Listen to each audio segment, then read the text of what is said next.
बागी और गद्दार में बड़ा फर्क। गद्दार अपनी कौम, अपने मुल्क, अपने वतन, अपने आइन, अपने अफकार का गद्दार होता है। बागी उस हर सोच, उस हर फिक्र, उस हर पैगाम की बगावत करता है जिसमें कि जो इंसानियत है। तो आज एक करेक्शन ये जरूर होनी चाहिए कि गद्दार उनको कहने वालों को कहा जाए कि वो गद्दार नहीं थे, वो बागी थे।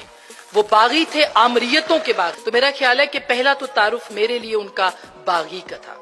क्या बादशाह खान काफिर थे? बादशाह खान से बड़ा मुसलमान तो हमने देखा ही नहीं। और मैं एक पंजाबी होते हुए ये बात कर रही हूँ क्योंकि मैंने उनको समझा है किसी हद तक, इसलिए मैं ये बात कर रही हूँ। उन्होंने रियासत मदीना के नारे पर सियासत नहीं की, बल्कि उन्होंने उस फलसफे का प्रचार किया जिसका रसूल अरबी हमेशा कहा करते थे। मेरी पहचान वक्त की बात को सब्सक्राइब करें और कमेंट करें।